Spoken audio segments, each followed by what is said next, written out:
हो चुकी है। हम लोगों ने अब इस पुस्तक को जल्दी समाप्त करना होगा क्योंकि हम लोग काफी टाइम से इसी पुस्तक पे को पढ़ रहे हैं।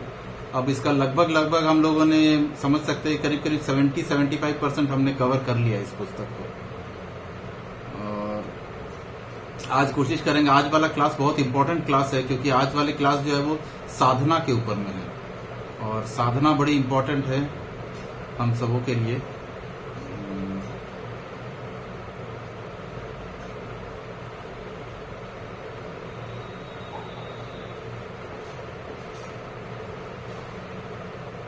प्रसाद सेवन वितरण हम लोगों ने पढ़ लिया था और भक्तों से संबंध व्यवहार हमने पढ़ लिया है। अब जो हमारे पास स्टार्ट होने वाला है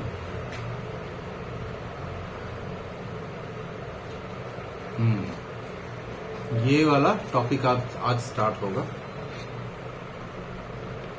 साधना। यस, हमारी आज की टॉपिक है साधना। तो हम लोग सब एक बार प्रभुपाद का प्रणाम करके इस चैप्टर्स को स्टार्ट करते हैं। नमो विष्णुपादाय कृष्णपृष्ठाय भूतले श्रीमते भक्ति वेदांत स्वामिन्निति नामिने नमस्ते सरस्वते देवी गौरवाणी प्रचारिणे निर्विशेष शून्यवादी पाश्चात्य देश तारिणे। श्रील प्रभुपाद की जय। तो हमारा आज का टॉपिक है साधना। साधना जो है तो हम लोग क्या है, प्रैक्टिसिंग डिवोटी। हम लोग अपने आप को क्या बोलते हैं, वी आर प्रैक्टिसिंग डिवोटी। तो क्या प्रैक्टिस करते हैं, हम साधना कैसे करना है वो प्रैक्टिस करते हैं। और साधना क्यों करते हैं, साधना करने का एक ही रीजन है कि जो प्रोसेस ऑफ वैधि भक्ति है, वैधि भक्ति का मतलब है विधि पूर्वक भक्ति।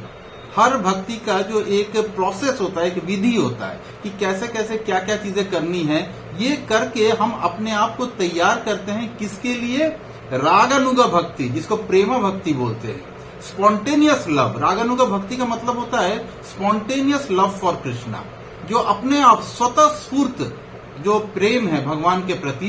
ये जो प्रेम है ये कब आएगा, जब हमारा हृदय हमारी सारी मलिनताओं से बाहर आएगा। ये हृदय में जितने कलमश भरे हुए हैं ना, इससे बाहर जब तक हम नहीं निकलेंगे हम भगवान के प्रति शुद्ध प्रेम के तरफ बढ़ ही नहीं सकते हैं। और शुद्ध प्रेम तक जाने का जो प्रोसेस है वो है विधि भक्ति या वैधि भक्ति उसको बोली जाती है। और उस वैधि भक्ति को करने के लिए सबसे पहले होता है साधना। तो साधना क्या है और क्यों है तथा इससे हमें क्या फायदा मिलेगा, ये हम इस चैप्टर में हमें समझाया जाएगा और इसे कैसे करना होता है। तो साधना के विषय में यहाँ पे बताया गया है कि उसमें 5 अत्यंत महत्वपूर्ण माने गए हैं। वैसे तो श्रील रूप गोस्वामी ने जो अपना पुस्तक लिखी है भक्ति रसामृत सिंधु, उसमें भक्ति के 64 अंग बताए हैं, 64 लिम्स ऑफ भक्ति, डिवोशन के 64 लिम्स बताए हैं। 64 में से अब 64 के 64 कर पाना अत्यंत ही मतलब डिफिकल्ट है, पर कम से कम उसमें से ये 5 साधना को विशेष जोर दिया गया है। और आचार्यों ने बोला है कि कम से कम ये 5 साधनाएं तो हमें करनी ही चाहिए। पहली है विग्रह सेवा। आपके घर में या आपके जहां पे भी आप रहते हैं वहां पे भगवान का कोई चित्रपट या भगवान का विग्रह कुछ भी हो उसकी सेवा करना, उसको सेवा। अगर आपके घर में लड्डू गोपाल भी हैं तो उनकी सेवा करनी चाहिए आपको। किसी भी फॉर्म में भगवान को, भगवान श्री कृष्ण और श्रीमती राधा रानी की सेवा में लगना चाहिए। शुरुआत में सबको कहा जाता है कि आप विग्रह नहीं लेके आइए, भगवान की मूर्ति नहीं लाइए, मूर्ति सेवा नहीं करनी चाहिए शुरुआत में ही, क्योंकि हम में से हर एक कोई का विग्रह सेवा में अपराध होगा। तो बेस्ट है आप उसमें फोटो लेके आइए। और फोटो कौन सा, जो आर्टिफिशियली एआई क्रिएटेड फोटो है वो नहीं। फोटो हमेशा ऐसा होना चाहिए जो कि सचमुच में कहीं पे है। फॉर एग्जाम्पल, अगर आप इस्कॉन द्वारका में रुक्मिणी द्वारकाधीश का फोटो रखते हैं तो चलेगा। इसके अलावा आप अगर वृंदावन में जो हमारे भगवान हैं कृष्ण बलराम, उनकी अगर फोटो खींच के लाए हैं, आप गए थे वृंदावन, फोटो खींचा, उसका फ्रेम बना के आप रख सकते हैं। इस प्रकार से किसी भी समय में, जैसे हमारे ईस्ट ऑफ कैलाश में राधा पार्थ सारथी है, आप राधा पार्थी मंदिर में गए, भगवान का फोटो लिया, उस फोटो को रखना है। Artificially computer generated, AI generated photos भगवान के नहीं रखने चाहिए। तो इसलिए ऐसे फोटो रखने चाहिए जिसका कि वाकई में विग्रह भी है, जिसकी विग्रह की सेवा चल रही है। आप जगन्नाथ जी का विग्रह रख सकते हैं। सबसे पहले कहा जाता है गौर निताई का रखना चाहिए, क्योंकि भगवान श्री कृष्ण को की आराधना में हमेशा कुछ न कुछ त्रुटियां रह जाती हैं, जिससे कि सेवा अपराध होता है। लेकिन और उन सेवा अपराधों को हम पे लगता भी है, लेकिन अगर हम लोग गौर निताई या जगन्नाथ बलदेव सुभद्रा रखते हैं या जगन्नाथ भगवान को रखते हैं, तो ये बड़े ही भगवान के वो फॉर्म है जो कि आपके अपराधों को नहीं देखते हैं, आपकी सेवाओं को देखते हैं। तो ये जैसे चैतन्य महाप्रभु को माना गया है महावदन्नाय अवतार है, उनके जितना करुणावान कोई नहीं है। कोई भगवान का स्वरूप चैतन्य महाप्रभु जितना करुणावान नहीं है। तो ऐसे चैतन्य महाप्रभु और नित्यानंद प्रभु, इनको आप अपने घर में रख सकते हैं और इनकी सेवा कर सकते हैं स्टार्ट करने के लिए। श्रीमद् भागवतम का श्रवण, ये सबसे इंपॉर्टेंट पार्ट है। देखिए साधना में, साधना में ये सबसे इंपॉर्टेंट पार्ट आ रहा है। दूसरा ही पार्ट आ रहा है श्रवण। श्रवण का बड़ा महत्व है, बहुत ज्यादा महत्व है, क्योंकि शास्त्र आचार्य सभी लोग यही बोलते हैं कि भगवान कानों के माध्यम से दिखेंगे। आप अपनी आंखों के माध्यम से भगवान को नहीं देख सकते हैं। कर लीजिए कोशिश, कर लीजिए जितनी भी यात्रा है, 50 बार वृंदावन चले जाइए, जगन्नाथपुरी चले जाइए, और आप कहीं पे भी द्वारकाधीश चले जाइए और रामेश्वरम घूम आइए, 4 तीर्थ यात्रा कर लीजिए, सब कुछ कर लीजिए, कुछ नहीं मिलने वाला है, कुछ नहीं मिलेगा आपको। क्यों? क्योंकि इससे सिर्फ और सिर्फ श्रम एव ही केवलम, इससे सिर्फ श्रम होता है, शरीर का श्रम है और आपके पैसे की खर्च है, इसके अलावा आपको कुछ नहीं मिलने वाला है।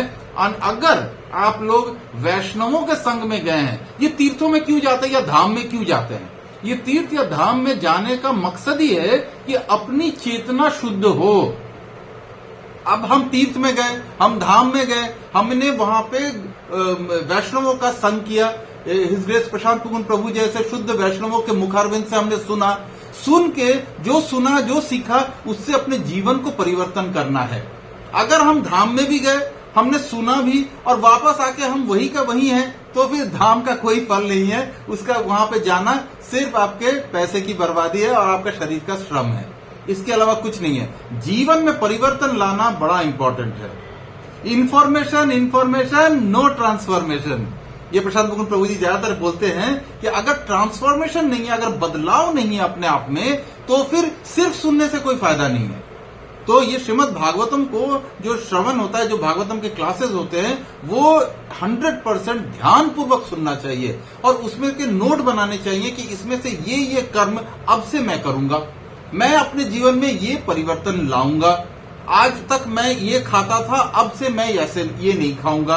अब तक मैं कहीं से भी कुछ भी खा लेता था, अब मैं जो भी खाऊंगा वो भगवान को ऑफर करके खाऊंगा, भगवान को भोगा लगा के खाऊंगा।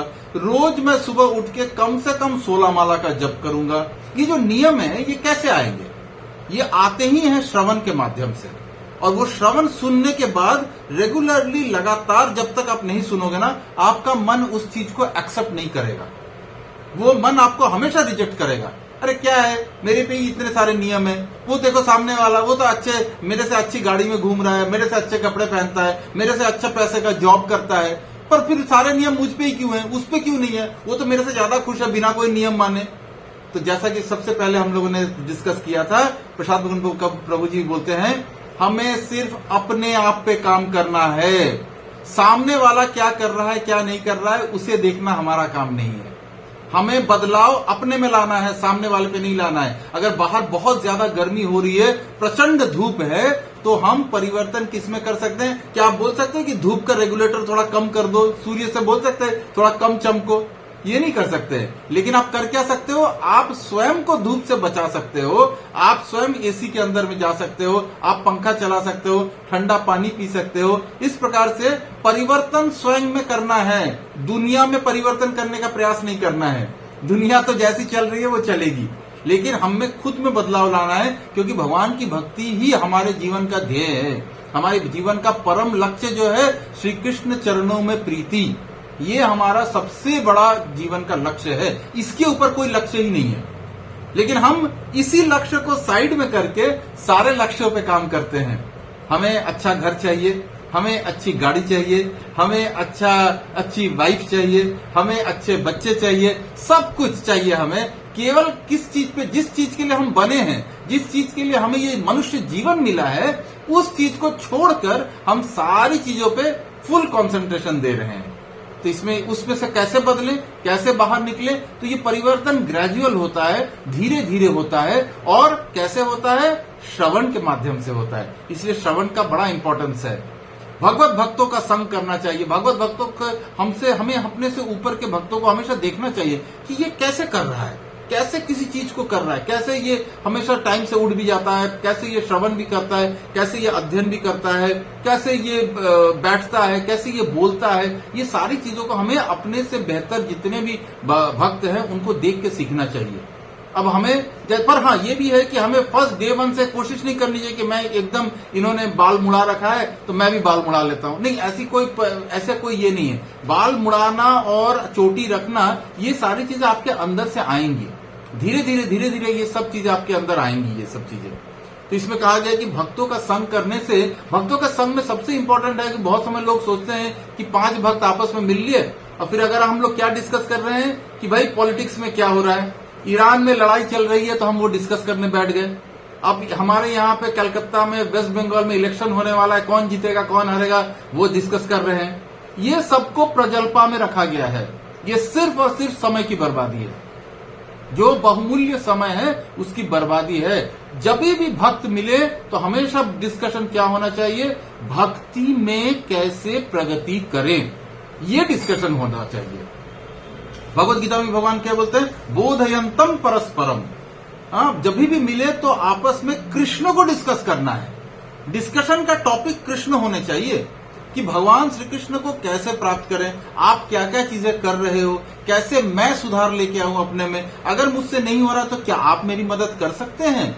मुझसे सुबह नहीं उठा जा रहा है तो क्या आप मुझे फोन करके उठा सकते हैं? क्या आप मेरे को अपने ग्रुप में ज्वाइन करा सकते हैं? सुबह जपा टॉक में आप मुझे ऐड कर सकेंगे? ये डिस्कशन होना चाहिए। डिस्कशन का टॉपिक भगवान और भक्ति से रिलेटेड होना चाहिए। तभी वो जो भक्त संघ है, साधु संघ जिसे कहते हैं, वो उससे जीवन परिवर्तन होता है और लोग भक्त बनते हैं। पवित्र नाम का जप, ये तो हम लोग हमेशा डे 1 से, कोई भी आदमी इस्कॉन के मंदिर में आता है या कहीं भी आता है, हम लोग क्या बोलते हैं? जप करो, ये लो माला, जप करो। ये जप करने का इतना इंपॉर्टेंस क्यों है? जप करने का इंपॉर्टेंस इसीलिए है क्योंकि हमारी जो चेतना है ना, हमारे जो अंदर का कॉन्शियसनेस है ना, ये बहुत ही जन्म जन्मांतर से इस पे धूल पड़ी हुई है। बहुत बहुत गहरी धूल है इस पे ऊपर में। इतनी धूल है कि हम आंख बंद करते तो अंदर अंधकार ही दिखता है, जबकि हमारी आत्मा सच्चित आनंद है। वो भगवान श्री कृष्ण का पार्ट एंड पार्सल है, वो भगवान श्री कृष्ण से आया है। हमारे अंदर उजाला ही उजाला है, लेकिन हमें दिखता नहीं है। जब भी आंख बंद करिए आपको अंदर में अंधेरा ही दिखेगा। तो ये इसलिए दिखता है क्योंकि हमारे अंदर में कलमश भरे हुए हैं, गंदगी भरी हुई है, हमारे अंदर में इच्छाएं भरी हुई है, लालसाएं भरी हुई है। एक घर है, एक घर फरीदाबाद में भी चाहिए, एक घर कलकत्ता में भी चाहिए, एक घर गुड़गांव में कर लेते हैं। ये क्या है? ये जो चीज है, ये होड़ है, ये कभी समाप्त नहीं होने वाली। ये लोभ है, इसका कभी कोई अंत नहीं है। एक गाड़ी है, एक और गाड़ी लेनी है। एक चीज हमारे पास में ऑलरेडी भगवान ने दे रखी है, लेकिन हम उससे संतुष्ट नहीं हैं।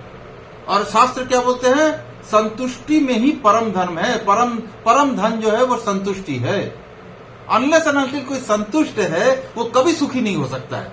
वो जिसको बोलते हैं ना, वो जो धोबी का गधा होता है, उसे पता होता है कि पूरी दुनिया में घास है, लेकिन वो फिर भी धोबी का मार खाता है और धोबी के लिए काम करता है।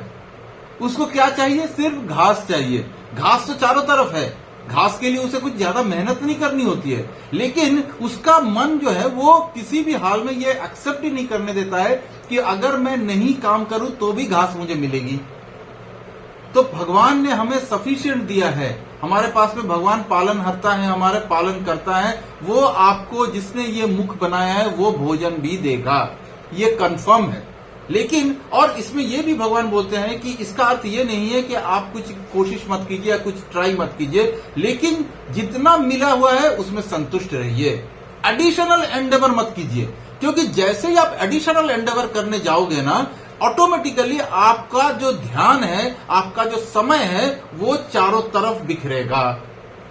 आप एक बिजनेस कर रहे हैं, नहीं मेरे को और 2 बिजनेस स्टार्ट करना है। क्यों करना है भाई? क्या लेके चले जाएंगे आप यहां से? अगर आप अंबानी अदानी भी बन जाते हो तो भी वो एक न एक दिन समाप्त हो जाएंगे, इसमें कुछ भी नहीं जाएगा उनके साथ। और जो चीज जाएगा उसको, उसके ऊपर कोई हमारा जिसको बोलते हैं ध्यान नहीं है, ना ही हम उसको कोई इंपॉर्टेंस दे रहे हैं।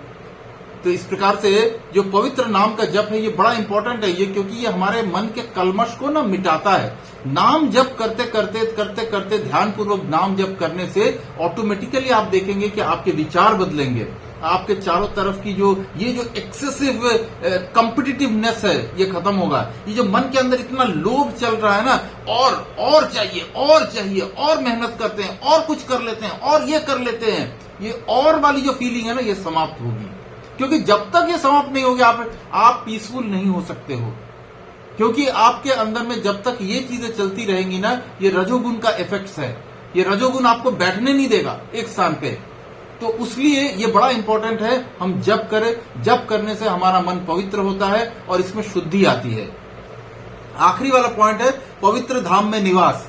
तो आप सबों से रिक्वेस्ट है कि इस पॉइंट को लेके ये नहीं सोच लीजिए कि एक 1 बेडरूम या 2 बेडरूम फ्लैट कर लेते हैं वृंदावन में, नहीं, ये बिल्कुल गलत है। पवित्र धाम में निवास का अर्थ होता है कि श्रील प्रभुपाद बोलते थे हमने जितने मंदिर बनाए हैं वो स्वयं वृंदावन है। तो आपका पवित्र धाम में निवास का मतलब होता है अपने वरिष्ठ वैष्णवों के साथ में धाम की यात्राएं करना, कहीं पे भी जाना और उसके साथ मंदिरों में जाना। मंदिर में जाने का मतलब है धाम निवास करना। अथवा तुलसी पूजा की भी यहाँ पे बड़ी महिमा है। तुलसी पूजा हर एक व्यक्ति, जितने भी लोग यहाँ पे सुन रहे हैं, सबों के घर में तुलसी जी होनी चाहिए। तुलसी जी होने से आपके घर में ऑटोमेटिकली वृंदावन है, आपका जो घर है वो वृंदावन बन जाता है। अगर एक तुलसी का पौधा भी है तो आपका घर वृंदावन है, क्योंकि वो वृंदा देवी हैं। तुलसी देवी का ही दूसरा नाम है वृंदा देवी। तो कोशिश करें एक साथ 4-5 तुलसी के पौधे रखें, अपने घर में गमले रखें, उनको रोज जल अर्पण करें, उनकी पूजा करें, उनको आरती करें। ये बड़ा इंपॉर्टेंट है। तुलसी के पत्र को रोज एक पत्र निकाल के भगवान श्री कृष्ण के चरणों में अर्पण करें, यह भी नियम है। तो इस प्रकार से ये 5 जो है वो बहुत ही इंपॉर्टेंट पॉइंट्स है।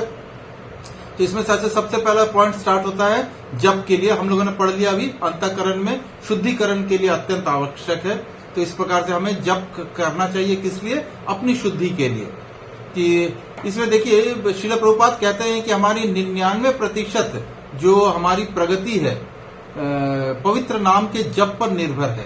तो ये पवित्र नाम का जो जप है 99% हमारा जो भक्ति का कार्यक्रम है, भक्ति का जो प्रोग्राम है, उसकी 99% जो सक्सेस है वो डिपेंड करता है कि हम कितनी ध्यान पूर्वक, कितने प्रेम पूर्वक भगवान के पवित्र नाम का जप करते हैं।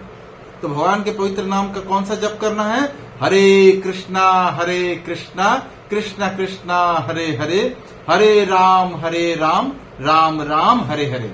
कैसे करना है? कोशिश करना चाहिए सुबह उठ के इस जप को करें, 16 माला जप करें हम लोग। और जप में करना क्या होता है? इस मंत्र को मुंह से बोलना है और कानों से सुनना है। ध्यान पूर्वक जप का मतलब क्या हुआ कि हम जैसे बहुत समय आप सुनेंगे इस बात को कि अटेंटिव चांटिंग, यह बोला जाता है ध्यान पूर्वक जप। ये ध्यान पूर्वक जप का मतलब होता है आप कंफर्टेबली एक स्थान पे बैठ जाइए। जब आप जप कर रहे हो इधर उधर टहले नहीं, देखे नहीं, कुछ मत करिए। आप एक स्थान पे बैठिए। कोशिश करें भगवान का विग्रह, भगवान का फोटो के सामने आप बैठ जाइए।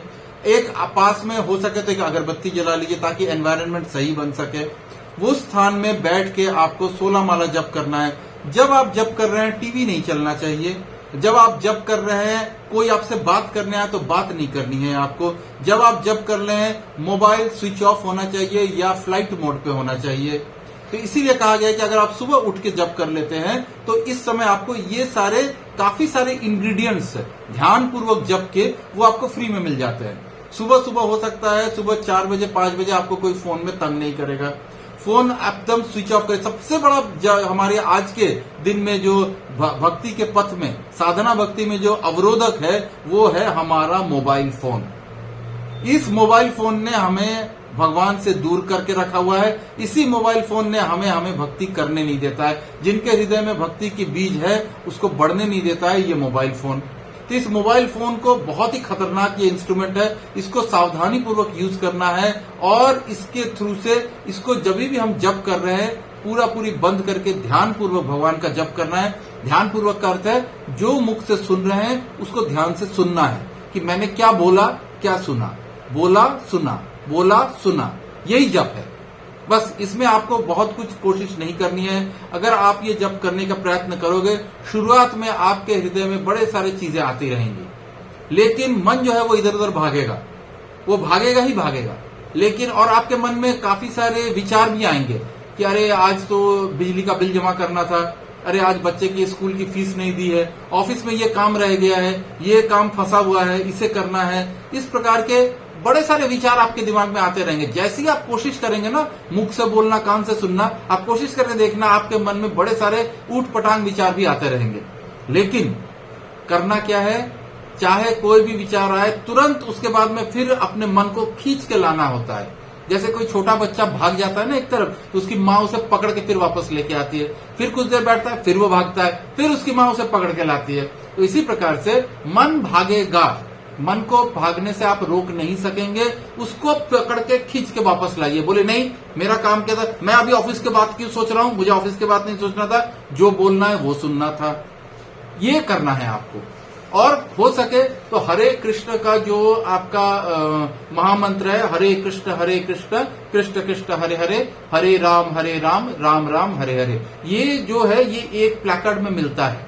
इसको अपने सामने रख लीजिए और पढ़िए। वर्ड टू वर्ड आप अगर पढ़ेंगे ना तो मन कम भागेगा, क्योंकि आपका ध्यान फिर पढ़ाई पे होगा कि मुझे ये पढ़ना है और बोलना है और सुनना है।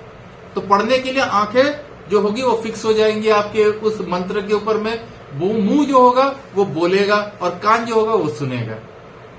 तो ये एक तरीका है मन को कंट्रोल में रखने का। मन अगर भागता भी है तो पकड़ के लेके आइए, 2 मिनट के लिए भाग जाएगा, तीसरे मिनट में 2 माला हो सकता है, आपको पता नहीं चले कैसे हो गया मेरा मन। तब तक तो मैं ये बिजनेस के बारे में ये सोच रहा था, वो सोच रहा था, ये सब चीजें होती रहेंगी। आप कोई टेंशन नहीं, तीसरी माला में आप फिर मन को पकड़ के लाइए कि तुम्हारा काम था यहाँ पे बैठना, तुम कैसे भाग रहे हो, मैं क्यों इधर उधर की बातें सोच रहा हूँ। आपको तुरंत फिर से वापस ये करना होगा, जब में ध्यान लगाना होगा। तो इस प्रकार से हम देखते हैं कि अपराध शून्य होगा पवित्र नाम का जप। इसमें एक अपराध शून्यता की भी बात आई है कि जप करते समय क्या क्या अपराध नहीं होने चाहिए, वो हम बाद में डिस्कस करेंगे इसमें। तो हमें इसके लिए कोशिश करना चाहिए। यहाँ प्रभुपाद भी बोल रहे हैं कि कोई समय व्यर्थ न करे, 16 माला का जप करते समय समाचार पत्र नहीं पढ़े। ये सब चीजें हम लोगों ने अभी ये किया है, अभी डिस्कस किया है कि किस प्रकार से करना चाहिए। देखिए यहाँ पे प्रभु लिखा भी हुआ है कि इच्छा कीजिए जहां चाह वहां राह है ही। तो हमें बेसिकली कोशिश करनी है, कोशिश करने वालों की कभी हार नहीं होती है, और एक दिन आप देखेंगे आप ध्यानपूर्वक जप कर पाएंगे। ऐसी भी कोई इम्पॉसिबल काम नहीं है ये। महामंत्र के अर्थ पर करने योग्य ध्यान।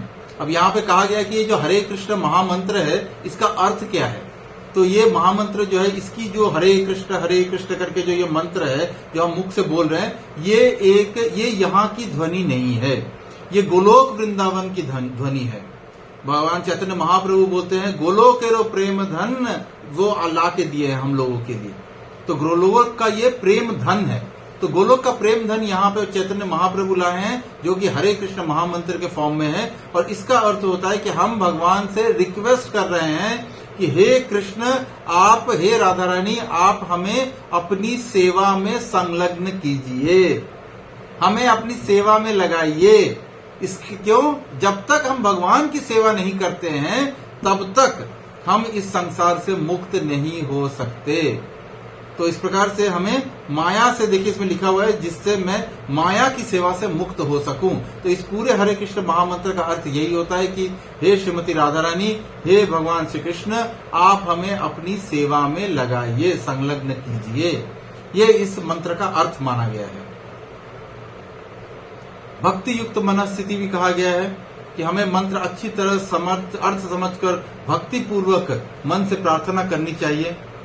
कि देखिए यहाँ पे लिखा गया है कि प्रार्थना, ये जो मंत्र का जप करते हैं उसमें क्या भाव होना चाहिए। भाव ऐसा होना चाहिए जैसे कि एक अनाथ बालक की माँ के लिए करुण पुकार हो रही हो। अगर कोई बच्चा है जो अपनी माँ से गुम हो गया है, माँ को खो दिया है और वो ढूंढ रहा है, तो कितना आतुर वे में भगवान को पुकारेगा, कैसे वो भगवान के लिए, वो कैसे अपनी माँ के लिए बिलखता रहेगा कि कहाँ मुझे माँ मिल जाए।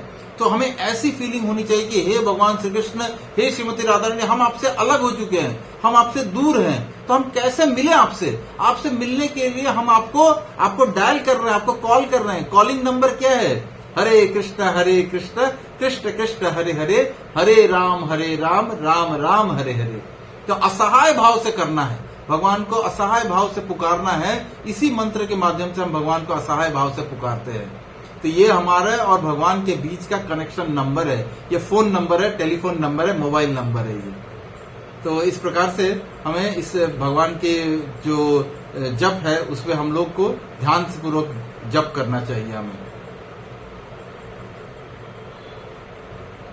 इसमें प्रभुपाद ने एक और बात भी कही है कि हमें भगवान से प्रार्थना करनी चाहिए कि हमें भौतिक लाभ की ओर नहीं देखे, हमें जो डिफरेंट मटेरियल सक्सेस है ना, इसके पीछे नहीं भागना चाहिए। मटेरियल सक्सेस का कोई अंत नहीं है, ये वैसा है, अंधकूप है ये। जितना आप गिरोगे उतना गिरते जाओगे, उतना गिरते जाओगे, उतना गिरते जाओगे, इसका कोई आधार नहीं, कोई बेस नहीं है, और ये लोभ की तरफ लेके जाता है। भौतिक लाभ जो है वो आपको लोभ की तरफ लेके जाएगा।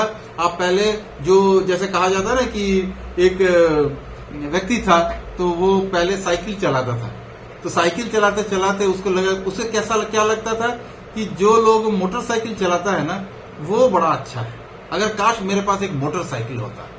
तो वो बड़ी मेहनत करता है, बड़ी कोशिश करता है, इधर से उधर जॉब चेंज करता है, पैसे ज्यादा इकट्ठा करता है, सारे काम करके फाइनली वो मोटरसाइकिल पे आ जाता है। अब वो मोटरसाइकिल चला तो रहा है, लेकिन मोटरसाइकिल चलाते हुए उसके बगल से जब कोई कार जाती है तो उसका ध्यान कहाँ चला जाता है?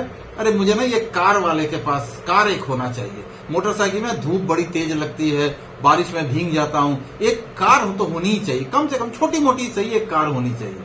अब छोटी मोटी कार से प्रॉब्लम क्या है कि छोटा मोटा कार भी उसके पास और मेहनत करता है और जॉब बदलता है और अच्छी नौकरी करने लग जाता है, और फिर उसके पास एक छोटी मोटी गाड़ी आ जाती है, सपोज मारुति 800 लेके आ जाता है। लेकिन उसके मन का भी देखिए लोभ कहां से कहां लेके जा रहा है। लोभ जो है अब उसको उस मारुति 800 से पसंद नहीं आएगा। उसे क्या पसंद आएगा? नहीं भाई, मारुति 800 बहुत दिन चला लिया, अब तो मेरा एक स्टेटस है, समाज में एक रुतबा है, मुझे रुतबा बनाना है, तो मुझे इससे बड़ी गाड़ी चाहिए, तो मैं कम से कम एक BMW तो चाहिए मेरे घर के बाहर में, तभी तो मेरा अच्छा ये बनेगा, इंप्रेशन बनेगा। तो अब वो और ज्यादा मेहनत करता है, बिजनेस और बढ़ाने का कोशिश करेगा, और मेहनत करने का कोशिश करेगा, करते करते अब उसके सामने एक बड़ी गाड़ी खड़ी कर लेगा। लेकिन बड़ी गाड़ी खड़ी तो कर लिया, लेकिन इसके बाद भी उसका लोभ समाप्त नहीं हो रहा है। लोभ उसको कहां खींच के लेके जा रहा है? अब उसका लोभ बोलेगा कि बड़े बड़े जो लोग होते हैं ना, वो अपना प्राइवेट जेट रखते हैं, क्या मैं प्राइवेट जेट नहीं रख सकता हूं? क्या एक प्राइवेट प्लेन नहीं रख सकता हूं मैं? तो इस प्रकार से वो अब मेहनत किसके लिए करेगा? ताकि मेरे को एक प्राइवेट जेट मिल जाए। और इतना करने के बाद, इतना करते करते करते करते जिंदगी के वक्त जो है वो चला जा रहा है, वो वक्त खत्म हो जा रहा है। जितनी वो मेहनत कर रहा है, गधे के जैसा मेहनत कर रहा है अपनी इन आकांक्षाओं को समाप्त करने के लिए, इस लोभ के घड़े को भरने के लिए, और कोई ये नहीं है। और ये लोभ का घड़ा भरते भरते आखिरकार वो पूरा दिन मेहनत करता है, और जब 50-60 का हो जाता है तब उसको एक प्राइवेट जेट भी खरीद लेता है वो। अब उसके पास एक प्राइवेट जेट भी हो गया है। लेकिन जब प्राइवेट जेट खरीद लेता है और जब उसके पास में ड्राइवर्स है, सब कुछ है, तो वो चलता किस में है? जेट में जाता है, या BMW में जाता है, या हाईफाई गाड़ी में जाता है, आता है। उसके बाद उसका क्या होता है? उसका पेट निकल जाता है, तोंद निकल जाते हैं उसका शरीर का अंदर के रोग स्टार्ट हो जाता है, और वो डॉक्टर के पास जाता है। डॉक्टर उसे क्या बोलता है? वजन कम करना होगा। तो करना क्या है? साइकिल चलाइए। तो कहां से शुरू हुआ था? साइकिल से शुरू हुआ था। घूम के विशियस सर्किल ही ऐसा है कि वो फिर वापस साइकिल में आता है। डॉक्टर बोलते हैं साइकिल चलाइए, या साइकिल भी मत चलाइए, सड़क पे पैदल दौड़िए, पार्कों में दौड़िए, और या फिर अपने घर में दौड़ने की मशीन लाइए, उस पर दौड़िए। तो कहां से शुरू हुआ था? साइकिल और पैदल चलने से स्टार्ट हुआ था, और घूम के जेट खरीद के भी वापस वहीं पे आ रहा है। ये प्रकृति का नियम है।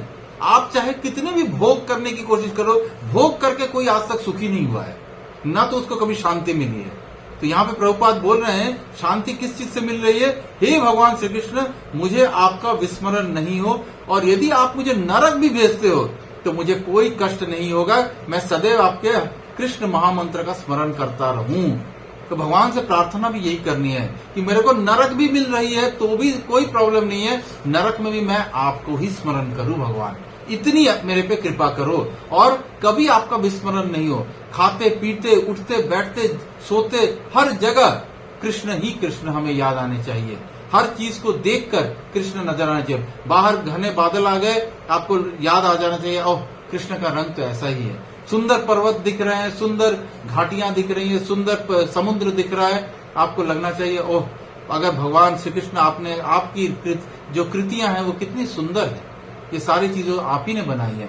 हर चीज को देख के भगवान का स्मरण आना, हर चीज में भगवान को देख पाना, ये सबसे बड़ा इंपॉर्टेंट है चीज।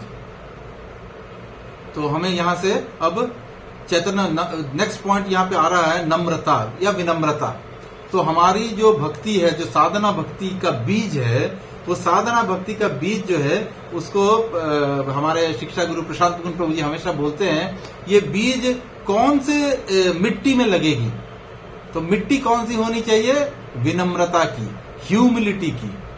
तो ह्यूमिलिटी वर्ड जो है वो ग्रीक में ह्यूमस वर्ड से आया, ह्यूमस का अर्थ होता है मिट्टी। तो ह्यूमिलिटी का मतलब होता है हमें इतना विनम्र होना चाहिए, इतना विनम्र होना चाहिए कि चैतन्य महाप्रभु बोल रहे हैं घास के तिनके से ज्यादा विनम्र होना है। तृणाद अपि सुनिचेन, मतलब तृण जो घास है उससे ज्यादा हमें विनम्रता होनी चाहिए। हमें क्रोध नहीं आना चाहिए किसी बात को लेके। अगर कोई हमें अपमान करता है, हमें गाली दे रहा है, हमें क्रोध नहीं आना चाहिए उसके प्रति।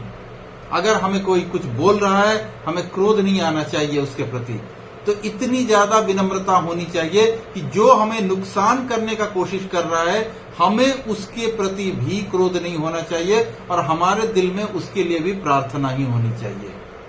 तो ये बहुत ही कठिन कार्य है। वैसे तो ये जो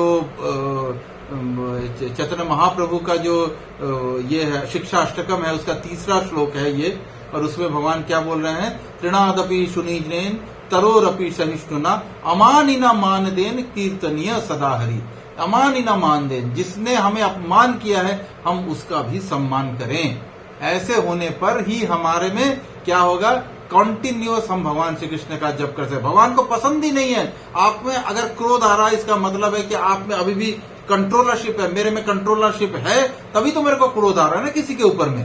अब ये जो क्रोध आ रहा है, इसको हम कैसे इस क्रोध को कंट्रोल करें? इस क्रोध को कंट्रोल करने का उपाय है कांस्टेंट भगवान का स्मरण, श्रवण और जप। ध्यान पूर्वक जप करने से आपका क्रोध बहुत हद तक कम होगा। क्रोध इतनी आसानी से पूरी समाप्त नहीं होगा, लेकिन प्रैक्टिस करते रहने से धीरे धीरे आप देखेंगे आप में परिवर्तन आ रहा है, आप में सहनशीलता बढ़ रही है। तो ये इस प्रकार से हमें विनम्रता का भाव होना बहुत जरूरी है। साधना भक्ति में विनम्रता जो है वो बहुत ही इंपॉर्टेंट रोल प्ले करता है। तीव्र इच्छा होनी चाहिए, हमें जप करने की इच्छा होनी चाहिए। ये नहीं कि मेरे को रिमाइंड कराना पड़े। जैसे प्रशांत प्रभु जी हमेशा बोलते हैं कि हमें इतनी उत्कंठा होनी चाहिए कि हमें बिना अलार्म के मुझे रात को नींद नहीं आनी चाहिए कि सुबह उठ के मुझे जप करना है, भगवान की सेवा करनी है, विग्रह की सेवा करनी है, भगवान के चित्र की सेवा करनी है, आरती करनी है, गुरु आरती करनी है, मंगल आरती करनी है। ये तीव्र इच्छा होनी चाहिए। कहीं पे वैष्णव लोग जा रहे हैं तो हमें ज्वाइन करना ही है, चाहे इसके लिए कुछ भी हो जाए हम जाएंगे। ये तीव्र इच्छा अंदर से आनी चाहिए। जैसे हर चीज के लिए हमें आप देखेंगे किसी भी व्यक्ति को जो सफलताएं मिलती हैं वो उसकी तीव्र इच्छा से ही होती है। डिटर्मिनेशन, मैं करूंगा ही करूंगा, ये चीज करनी है मुझे। तो ये जो तीव्र इच्छा है ये किधर मोड़नी है? हमें भौतिक चीजों के प्रति बड़ी तीव्र इच्छा होती है, और अच्छी नौकरी करना है, और परफॉर्म करके दिखाना है, और पैसा चाहिए, और हम लोग को जितना है उससे और अधिक करना है। ये क्या है? ये तीव्र इच्छा की रीजन है, तीव्र इच्छा की अभिव्यक्ति है। लेकिन ये तीव्र इच्छा को होना अच्छी बात है, लेकिन इसका डायरेक्शन मोड़ना है, not for the material pleasure. भौतिक चीजों की, भौतिक उपलब्धियों की तरफ ज्यादा अगर हम जाते हैं तो हमारे हाथ में अंततः कुछ नहीं लगने वाला है, केवल और केवल दुख लगेंगे। लेकिन भगवान की तरफ अगर यही भौतिक इच्छा जो है, ये इसको हम बदल के अगर आध्यात्मिक इच्छा की तरफ मोड़ लें, इस तीव्रता को, तीव्र इच्छा को, तो हमें भगवत प्रेम प्राप्त हो सकता है। और उस भगवत प्रेम से हमारे पास कुछ हो ना हो, हमारे पास गाड़ी नहीं हो, हमारे पास बंगला नहीं हो, हमारे पास बिल्डिंग नहीं हो, हमारे कोई संबंधी नहीं हो, फिर भी हमारे पास सब कुछ होगा। इसके उदाहरण कौन है? हमारे फाउंडर आचार्य अपने एसी भक्ति वेदांत स्वामी श्रील प्रभुपाद।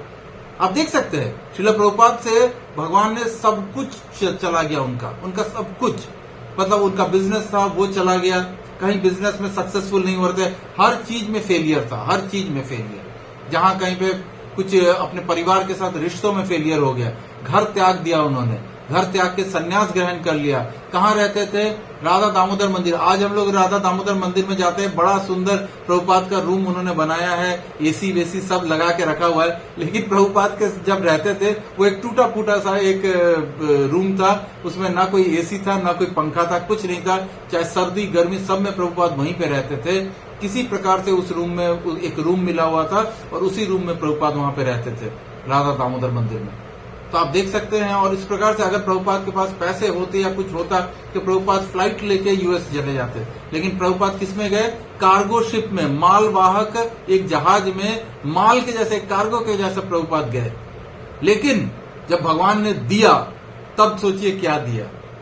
जो व्यक्ति केवल 40 रुपये लेके गया था यहां से, इंडिया से प्रभुपाद जब गए थे तो उनकी जेब में था 40 रुपया, और जब प्रभुपाद 2-3 साल बाद वापस आ रहे हैं तो उनका मिशन एंड विजन क्या है? 108 मंदिर विश्व भर में, 10,000 उनके शिष्य, 3 पुत्र उनके थे जो अपने पुत्र थे, 3 पुत्रों का त्याग हुआ उनसे, लेकिन भगवान ने उनको हजारों हजार पुत्र दिए।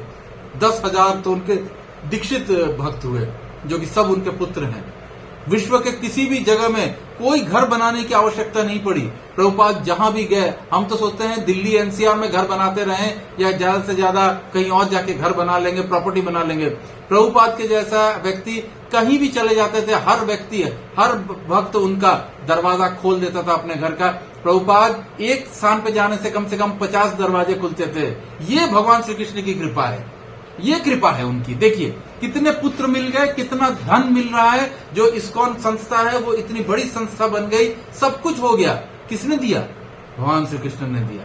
अगर भगवान की भक्ति हमने ध्यान पूर्वक की, भले आपका सब कुछ छिन जाए, लेकिन जब भगवान देंगे, जैसे कहा जाता है ना कि प्रभु जी भी हमेशा, प्रशांत मोहन प्रभु जी बोलते हैं, भगवान देते हैं तो हजारों हाथों से देते हैं, लेकिन याद रखना चाहिए जब लेंगे ना तो हजारों हाथों से ही लेंगे। तो पर हमें भगवान की प्रेम और भक्ति में लगना है। प्रेम और भक्ति में लग के अगर भगवान हमसे सब कुछ ले भी लेना तो कोई दुख नहीं होगा आपको। अन्यथा अगर आप भगवान की भक्ति में नहीं होना और भौतिक उपलब्धियां आपके पास हैं, आपके पास गाड़ी, बंगला, मकान, 5-5 मकान, 4-4 फ्लैट, सब कुछ है आपके पास, लेकिन जब ये जाएगा ना तो फिर उतना ही दुख होगा आपको, जितना आपको आते समय जितनी आपको खुशी मिली थी। तो ये खुशी और दुख जो है, हमने फर्स्ट टाइम DYPH में भी समझा था, ये दोनों हमारे पैर के चप्पलों जैसे हैं, वो एक कभी आता नहीं है। आज अगर खुशी आ रही है तो एकदम तैयार रहिए, पीछे पीछे दुख आ रहा है, क्योंकि खुशी के साथ दुख जो है वो जोड़े में चलता है। जैसे रेड लाइट में एक बार रेड होगा, एक बार ग्रीन होगा। ये रेड और ग्रीन का जो परिवर्तन है ना, ये लगातार है, ये जीवन पे भी एप्लीकेबल है। इसलिए हमें तैयार रहना चाहिए, खुशी की कामना नहीं करनी चाहिए और उसके पीछे भागने की कोशिश नहीं करनी चाहिए। जो भगवत कृपा से खुशी मिल गई, अब सपोज इसका मतलब ये भी नहीं है कि मैं जिस घर में रहता हूं तो क्या मैं घर छोड़ के बाहर निकल जाऊं, नहीं, बिल्कुल नहीं। मेरे पिता ने मुझे घर बना के दिया हुआ है, मैं उस घर में रह रहा हूं, फर्स्ट क्लास है। मुझे कोई जरूरत नहीं है मेरे को कि और 5 घर में बनाऊं, जरूरत नहीं। अगर मेरे पिता की गाड़ी है वो चल रही है, जरूरत नहीं है कि मैं और 5 गाड़ियां बना लूं। अगर मेरे पास में एक वाइफ मिली हुई है, लेकिन मैं क्या सोच रहा हूं, इसको डिवोर्स देके और एक दूसरी वाइफ से, दूसरी स्त्री से विवाह करूंगा। क्यों करोगे? तो इस प्रकार से इसका कोई अंत नहीं है। आप कितनी भी कोशिश करते रहिए, इसका कोई अंत नहीं। भौतिक उपलब्धियों का कोई अंत नहीं है और ये अंततः आपको दुख देंगी। अंततः ये हर केस में आपको जीवन में सिर्फ और सिर्फ ये दुख लाएंगे। ये आपको खुशी कभी नहीं देंगे, शांति कभी नहीं देंगे। रात में आराम से आप नींद नहीं ले सकते हैं, दवाई खा के सोनी पड़ेगी, डिप्रेशन होगा, स्ट्रेस होगा, सब कुछ होगा आपका। ये सारी चीजें होती ही इसीलिए हैं क्योंकि हम भाग रहे हैं, गधे के जैसा भाग रहे हैं भौतिक उपलब्धियों के पीछे। तो इस प्रकार से हमें अपने तीव्र इच्छा को, डायरेक्शन को चेंज करना चाहिए, वो इंपॉर्टेंट है।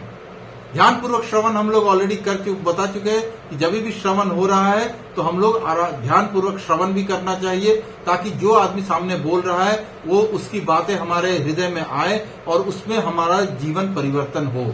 इसके विषय में हमें सोचना चाहिए। नाम में दृढ़ विश्वास, तो इसमें भी यहाँ पे देखिए लिखा हुआ है, सभी को भगवान के पवित्र नाम में पूरी तरह श्रद्धा होनी चाहिए कि ये जो भगवान का पवित्र नाम है, जो हरे कृष्ण महामंत्र है, ये कोई साधारण मंत्र नहीं है। इसे कहा ही जाता है महामंत्र। आप कोई भी मंत्र वैसे आप उठा के देख लीजिए, उसमें आप देखेंगे या तो ओम, क्लीं, प्रचोदयात, ये सारी चीजों से शुरुआत या समाप्त होता है। लेकिन महामंत्र एक मंत्र है जिसमें न ओम है, न क्लीम है, न फट है, न प्रचोदयात है, कुछ नहीं है, क्योंकि ये इन सब चीजों से बाहर है, इनके आवरण से घिरा हुआ नहीं है, ये फ्री है। तो इस प्रकार से इस मंत्र का असर अलग ही है और कलयुग में केवल और केवल यही मंत्र है। आप चाहे कुछ भी दूसरा मंत्र करते रहिए, उससे आपको कुछ प्राप्त नहीं होने वाला है। कुछ भौतिक उपलब्धियां प्राप्त हो जाएंगी आपको, कुछ हो सकता है आपको स्वास्थ्य ठीक हो जाए आपका, ये सब चीजें हो सकती है। मतलब मटेरियल लेवल पे ठीक हो सकती है, स्पिरिचुअल लेवल पे आपको, आध्यात्मिक लेवल पे आपको कुछ नहीं प्राप्त होगा। आध्यात्मिक लेवल में अगर आपको प्राप्त करना है तो एकमात्र चैतन्य महाप्रभु के द्वारा दिया हुआ ये 16 अक्षरों का मंत्र जो है, यही आपके जीवन को उद्धार कर सकता है, यही आपके जीवन को आध्यात्मिक स्तर के सर्वोच्च पद तक ले जा सकता है। योग्य वातावरण हम लोगों ने पहले ही आपको बताया है कि कैसे साफ जगह पे होना चाहिए। आप किसी भीड़ भाड़ में या यहाँ पे बहुत ज्यादा आवाज आ रही है, वहां पे बैठ के जप अच्छा नहीं होता है, तो उस तरह इसका हम लोगों ने ऑलरेडी डिस्कशन कर लिया है। शरीर की मुद्रा भी सही होनी चाहिए, सही वे में बैठ जाइए, और अगर आपको बहुत ज्यादा नींद आ रही है तो खड़े हो जाइए, खड़े होके कीजिए। वैसे तो इसमें कहा गया है कि आप हल्का फुल्का चलते हुए भी जप कर सकते हैं, लेकिन चलते चलते जप करने से ध्यान आपका भटकेगा, इसीलिए ज्यादातर कहा जाता है कि जप को अपने स्थान पे, एक स्थान पे बैठ के करने का कोशिश करना चाहिए। कोशिश करना चाहिए कि आंखें बंद नहीं करें, क्योंकि आंखें बंद करने से आपको नींद आ सकती है, आप सो सकते हैं।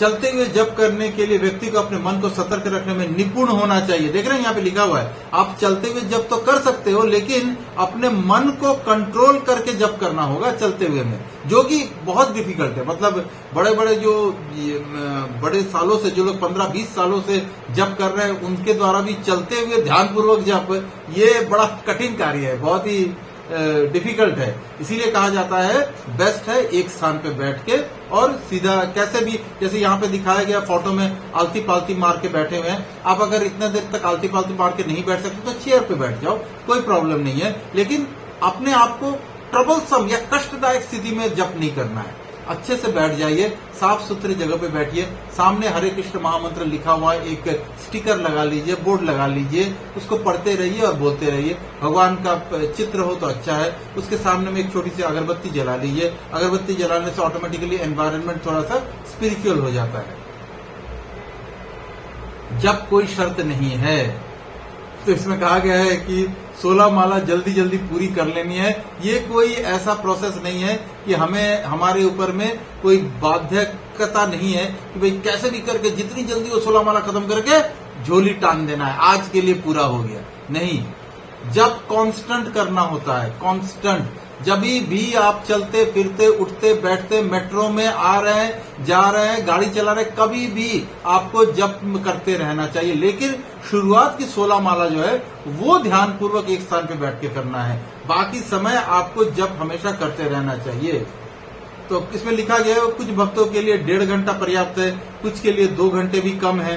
तो इसमें कोई ऐसा कुछ नहीं है कि हमें किसी को नकल करना है कि भाई वो देखो वो 2 घंटे में करता है तो हमें भी 2 घंटे में करना होगा, वो 1 घंटे में कर लेता है जब तो हमें भी 1 घंटे में करना होगा। नहीं, ऐसी कोई ये नहीं है। आपका जो नॉर्मल स्पीड है आप उसमें जप कीजिए, एक एक शब्द को अच्छे से बोलिए और उसको अच्छे से सुनिए। तो ये बड़ा इंपॉर्टेंट है जप के विषय में। सदैव चर्चा करें, जब महत्वपूर्ण है तो भक्तों को सदा इस विषय पर चर्चा करनी चाहिए। भक्तों को हमेशा चर्चा करनी चाहिए कि कैसे हमें जप करना है, क्या करना है, जप करते समय क्या परेशानियां आ रही हैं, वो चर्चा आप कर सकते हो। आप भी जप कर सकते हैं। अगर आपको कोई परेशानी आ रही है तो आप इस फोरम पे भी डिस्कस कर सकते हैं कि आपकी जप करने में क्या मुसीबतें आ रही है, क्या प्रॉब्लम हो रहा है आपको। भक्तों के संग में जप सर्वोत्तम जप है, इसीलिए सुबह सुबह हमारे प्रशांत मुकुंद प्रभु जी 5 बजे मॉर्निंग जपा टॉक करते हैं।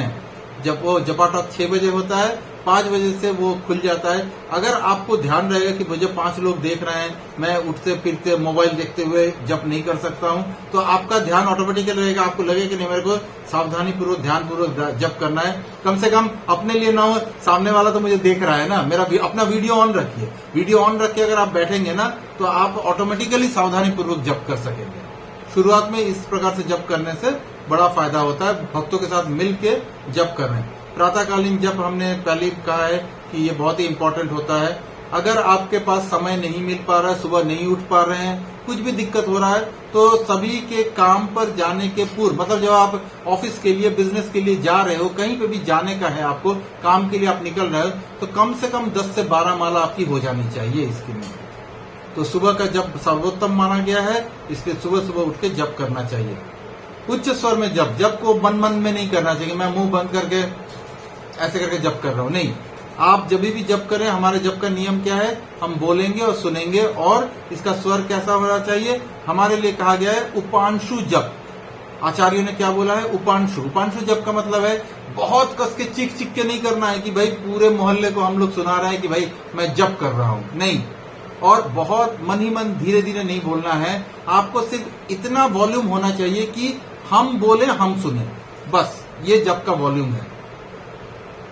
पवित्र नाम अथवा लीला कि इसमें कहा जाता है, बहुत सारे भक्त पूछते हैं कि क्या हम जप करते समय भगवान की लीलाओं का चिंतन कर सकते हैं। तो प्रभुपाद कर सकते, बोलते हैं कि हाँ ठीक है, भगवान की लीलाओं का जो स्मरण है वो फोर्सफुली नहीं करना है। अगर आप ध्यान पूर्वक जप करते रहेंगे ना तो धीरे धीरे आपके मन में ये लीलाएं अपने आप स्वतः स्फुरित होंगी, वो अपने आप आपके हृदय में आएंगी। ये सारी भगवान के कृष्ण लीला रूप गुण इत्यादि अपने आप प्रकट हो जाते हैं। परंतु इसके लिए आपको 2 चीजें करनी है। श्रवण अच्छा करना होगा। जो जो वीडियोस हम लोग ग्रुप में भेजते हैं प्रशांत मुकुंद प्रभु जी का, ध्यान पूर्वक उनको सुनना होगा। किसके बारे में प्रशांत मुकुंद प्रभु जी क्या बोल रहे हैं, वो ध्यान पूर्वक सुनना बहुत इंपॉर्टेंट है। सुनेंगे तो जप पे ध्यान आएगा, जप पे ध्यान आएगा तो आपके पास ऑटोमेटिकली आपके सामने में डिफरेंट भगवान की लीला स्थलियां आपके सामने स्फुरित हो जाएंगी। यात्राओं पे अगर आप जाते हैं तो ये बड़ा फायदा करता है, क्योंकि आप जप करते करते आपको, अभी हम यात्राओं में गए हैं, तो जब में अगर आपका मन इधर उधर भाग रहा है तो आप सोच सकते कि अरे मैं द्वारकाधीश में गया था, अरे वहां पे मेरा द्वारकाधीश में दर्शन कैसा हुआ था, हम लाइन में लगे थे, लाइन में लग के गए थे, कितना सुंदर हम लोगों ने रामनवमी मनाया था वहां पे, कितना सुंदर हम लोग गोपी तालाब पे बैठे थे, पेड़ की छांव में बैठ के कथा हुई थी। ये सब चीजें भगवान की लीला स्थलियां, भगवान का रूप गुण इत्यादि, ये सब आपके सामने आप सोच सकते हो। वो आपको बहुत मदद करती है मन को कंट्रोल में रखने के लिए, मन को कृष्ण के ऊपर कॉन्सेंट्रेट करने के लिए। इसलिए यात्राओं का बड़ा महत्व है, यात्राओं में अवश्य जानी चाहिए आपको। तो नाम अपराध हमारे एवरीडे हर इस्कॉन मंदिर में सुबह में 10 नाम अपराध के बारे में बताया जाता है। तो हम नाम अपराध इसके बाद में ले लेंगे, लास्ट में हम लेंगे क्या क्या चीजें हैं, 10 नाम अपराध कौन से हैं। नाम अपराध किए बिना भगवत नाम लेना चाहिए, निरपराध रूप से जप करना चाहिए, तो वो हमें लेना होगा। 4 नियमों का पालन करना चाहिए। जब आपका अच्छा होगा, आपको जब में मन भी लगेगा, भगवान श्री कृष्ण के प्रति भक्ति भी आएगी, सब कुछ होगा। अगर अपने जीवन को आप लोगों ने या हम लोगों ने अपने जीवन को कैसा बनाना है, 4 नियमों का कठोरता से पालन करना है, दृढ़ता से पालन करना है। कौन से 4 नियम दिए गए हैं? मांस सेवन वर्ज्य है, किसी भी तरह का नॉन वेजिटेरियन फूड नहीं खाना है, मांस नहीं खाना है, किसी को मार के नहीं खाना है। इसमें मछली, अंडा, प्याज, लहसुन, कुकुरमुत्ता का मतलब होता है मशरूम वगैरह, देखिए यहाँ पे साफ साफ लिखा हुआ है, ये भक्षण नहीं करना है, हमें नहीं करना चाहिए इन सब चीजों का भक्षण। साथ ही साथ पॉइंट नंबर 2 है, किसी प्रकार का नशा नहीं करना है। नशे में शराब आती है, चाय आती है, कॉफी आता है, पान, तंबाकू, सुपारी, पान मसाला, ये सारी चीजें जो है ये नशे में आती हैं। अगर आप अपने शरीर को जितना स्वच्छ रखेंगे उतना आपका जप में मन लगेगा। जैसा होगा अन्न वैसा बनेगा मन, जैसा होगा ढंग वैसे बनेंगे आपका भी जो भगवान के प्रति प्रेम है वो उसी हिसाब से आएगा। जैसा आपका संग होगा, जैसा होगा संग वैसा बनेगा ढंग। तो इसमें बताया गया है कि किस प्रकार से नशीली पदार्थों से खुद को अलग रखना है। आप अगर शराब पी रहे हो तो आपको ऐसा नहीं सोचना चाहिए कि भाई मैं तो शराब पीता हूँ, क्या मैं जप कर सकता हूँ? हाँ, आप कर सकते हो। क्यों? क्योंकि आप बीमार हो। अगर आप किसी प्रकार का नशा कर रहे हो तो आप बीमार हो। आप चाय पी रहे हो तो आप बीमार हो। अब बीमारी के लिए उसका इलाज क्या है? भगवान के पवित्र नाम का जप। तो आप ये नहीं बोल सकते कि मैं शराब पीता हूं तो मैं जप नहीं करूंगा, जब मैं शराब छोड़ूंगा ना तब मैं जप करूंगा, चाय जिस दिन छोड़ूंगा ना तब मैं जप करूंगा। अरे नहीं, आप जप करोगे तो चाय छूटेगी, आप जप करोगे तो आपकी शराब छूटेगी। आप अपने आप से नहीं छोड़ सकते हो, क्योंकि आपने तो इसको पकड़ के रखा हुआ है ना। अगर अपने आप से ही छोड़ सकते थे तो इतने सालों तक क्यों नहीं छोड़ पाए? अभी भी क्यों पकड़ा हुआ है? ये सारे प्रश्न हैं। तो इन प्रश्नों का जवाब यही है कि कोई बीमार आदमी खुद से स्वस्थ नहीं हो सकता, उसके डॉक्टर के पास जाना होगा और डॉक्टर की बताई हुई दवाई को लेना होगा, तभी तो वो स्वस्थ होगा ना। तो ये दवाई ही है आपका जप, भगवान के पवित्र नाम का जप ही दवाई है। तो उस दवाई को लेने से ऑटोमेटिकली ये जो हृदय की मलिनताएं हैं ये समाप्त होंगी और आपका खुद से मन करेगा कि भाई मैं इन नशीली पदार्थों से दूर हूं, मुझे नहीं चाहिए इन नशीली पदार्थों के ऊपर जीवन नहीं व्यतीत करना है। हमारे हृदय में यहाँ पे भगवान बैठे हुए हैं, मैं कैसे कोई गलत चीज, गंदी चीज अपने कंठ के नीचे लाऊं? क्या आप किसी मंदिर में बैठ के शराब पी सकते हैं? क्या हम में से कोई भी व्यक्ति मंदिर में बैठ के मांस खा सकता है क्या? तो ऐसा नहीं हो सकता है, ये नहीं होता है। तो इसी प्रकार से हमारा ये जो शरीर है ना वो एक मंदिर है। मंदिर में हृदय के स्थान पे भगवान भगवत गीता में बोल रहे हैं, मैं बैठा हुआ हूँ। अगर भगवान स्वयं हृदय में बैठे हुए हैं तो हम कैसे अपने गले के नीचे में कोई भी अभक्ष्य चीज को निगल सकते हैं? इस कंठ के नीचे कैसे कोई गंदी चीज जा सकती है? कैसे शराब जा सकती है?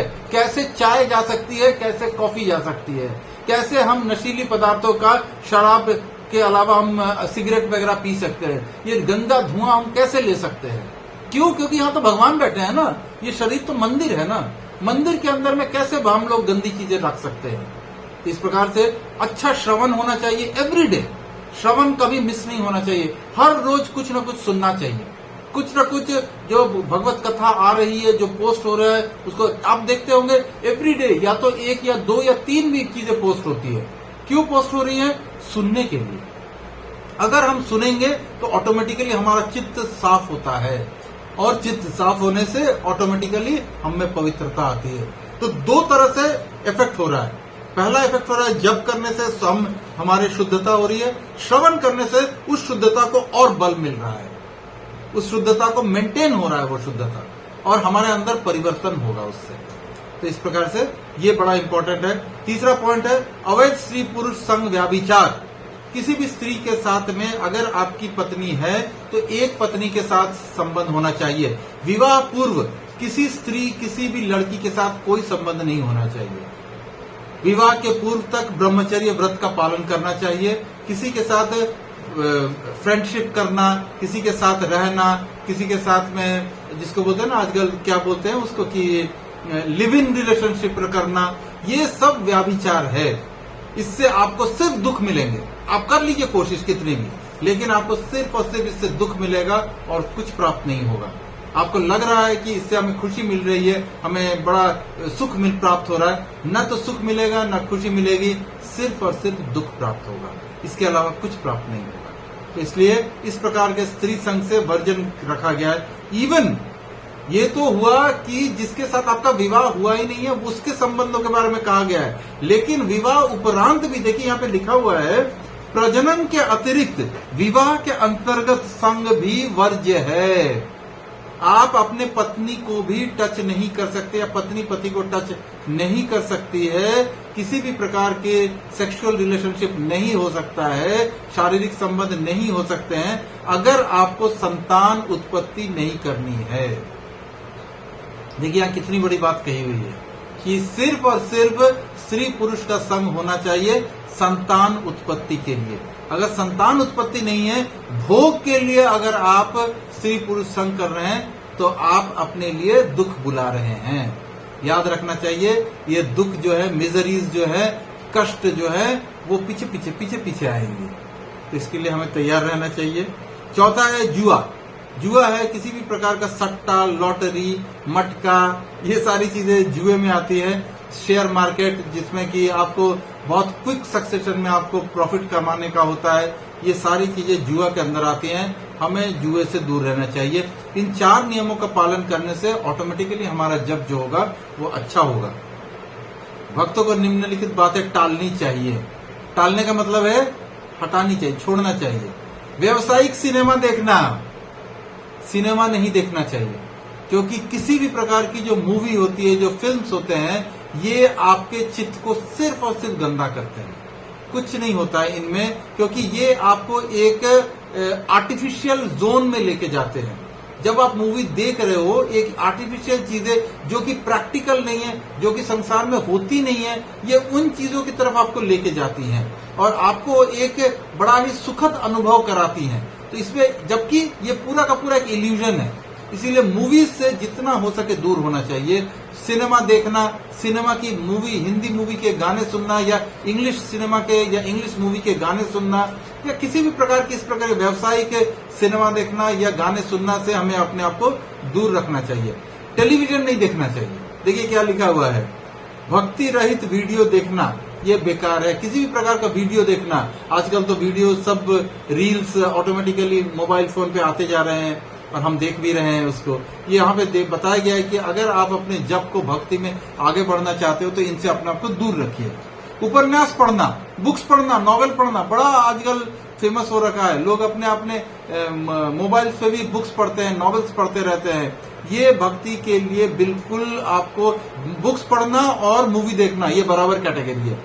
ये दोनों आपके चित्त को गंदा करेंगे।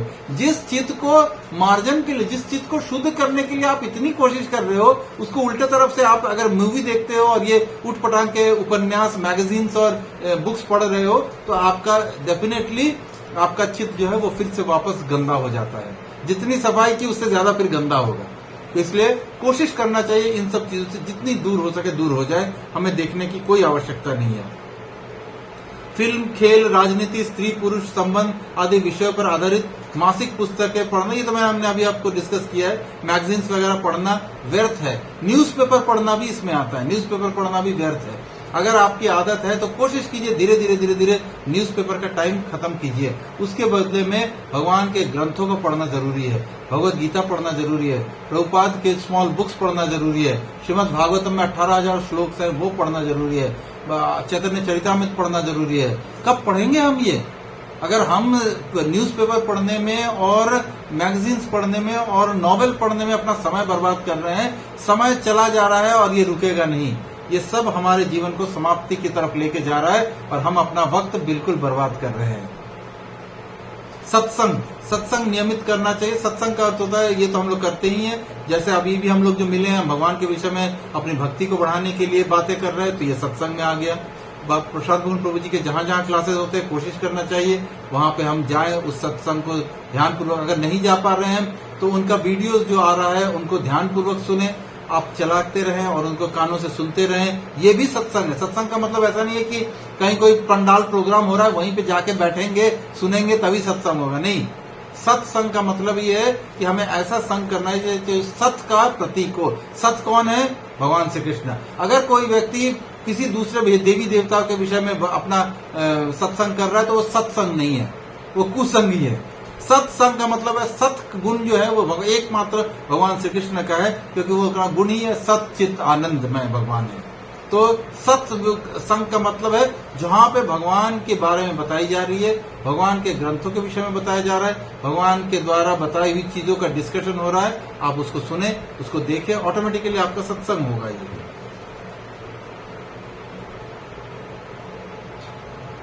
असत संग त्याग यही वैष्णवाचार, इसमें भी बड़ा इंपॉर्टेंट है कि असत संग त्यागना चाहिए। आपके मित्र अगर आपके साथ बैठ के आपको बुला रहे हैं और आपको उसके साथ में बैठने का मन हो रहा है, तो ये असत संग है। ऐसे मित्र, ऐसे बंधु, ऐसे परिचित जो लोग, उनके साथ नहीं बैठना चाहिए जो लोग आपको आपकी भक्ति के मार्ग से दूर ले जा रहे हैं। जो स्वयं भक्ति नहीं करता है वो आपको क्या भक्ति के मार्ग पे रखेगा। इसलिए ऐसे लोगों से दूर होना चाहिए, दूर रहना चाहिए। अपना जो कम्युनिटी है, अपने जो जिनसे हमें मिलना है, जिनसे साथ उठना बैठना है, वो सभी भक्त होने चाहिए, ताकि जब भी आप मिले तो कुछ भक्ति रिलेटेड मैटर, कुछ कृष्ण के बारे में डिस्कशन हो। अगर आप अभक्तों से मिलेंगे तो आपके निश्चित है आप ऊटपटांग चीजें डिस्कस करेंगे।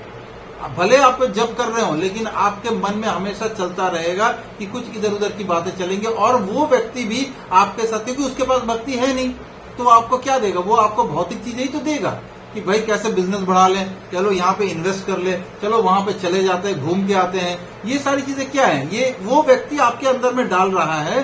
क्यों? क्योंकि वो अभक्त है। तो यहाँ पे बताया गया कि संग का बड़ा इंपॉर्टेंट है। जैसा करेंगे संग वैसा बनेगा ढंग। तो संग अच्छे रखने चाहिए। अब मान लेते कोई बिजनेस में है या कोई जॉब में है, अब उसके पास कोई ऑप्शन नहीं है, तो उसे कुछ लोगों के पास, भौतिक लोगों के साथ मिलना भी है, उनसे बातें भी करनी है। कोशिश करना चाहिए ये जितना हो सके कम, एकदम बेसिक बातें की, आउट, बस। उसके बाद मीटिंग ओवर, आप जाइए। आप फिर से जब मीटिंग में घुसने के पहले भी भगवत नाम का जप, भगवान का स्मरण, मीटिंग से बाहर आने के बाद भी भगवान का स्मरण, भगवत नाम का जप। उसके साथ में कम से कम समय बिताइए।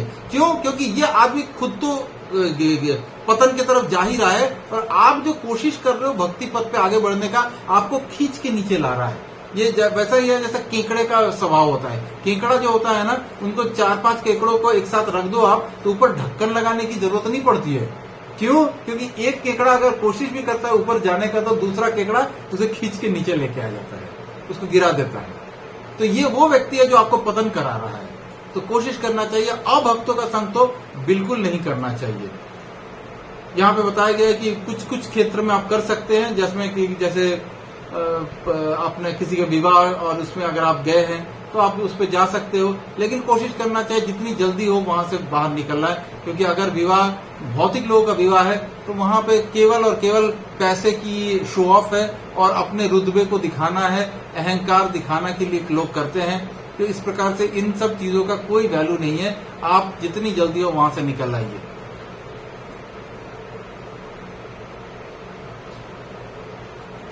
यहाँ पे बताया गया 2 प्रकार के असत संगियों का भी वर्णन किया गया है।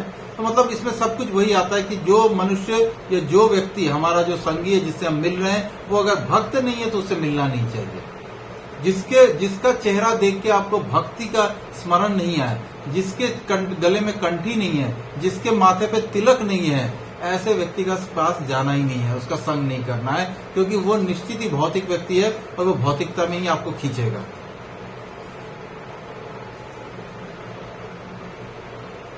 देखिए यहाँ पे लिखा भी हुआ है, यहाँ पे बड़ा सुंदर भागवत में कहा गया है कि ऐसे संग, इस प्रकार से भौतिक लोगों का जो संग होता है, ऐसे संग से सत्यता मतलब प्यूरिटी, सत्यता हुआ आपका ट्रूथफुलनेस, स्वच्छता, प्यूरिटी, दया मतलब लोगों के ऊपर दया करना, कृपा करने की जो भाव है, बुद्धि, आपका जो इंटेलिजेंस है, गंभीरता एवं प्राप्त संपूर्ण वैभव नष्ट हो जाते हैं।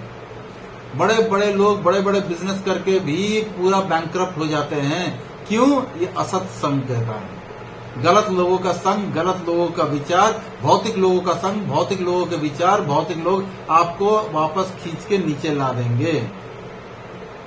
असत संग से अधिक पतित अवस्था अन्य कोई नहीं है। इससे ज्यादा बुरा कुछ नहीं हो सकता है। अगर आप अभक्तों के साथ मित्रता कर रहे, दोस्ती कर रहे, जिनको भक्ति समझ में नहीं आ रही है, ऐसे लोगों के पास तो जाना ही नहीं चाहिए। जिनको कृष्ण नहीं समझ में आ रहे हैं, उनसे अपनी दूरी बना के रखनी चाहिए। पुस्तकों का अध्ययन बहुत इंपॉर्टेंट है। डिफरेंट पुस्तकों का पाठन कर, अभी हम लोग सभी लोग पुस्तकों का पाठन ही कर रहे हैं। फर्स्ट हमारी पुस्तक जो है वो वैष्णव सदाचार है।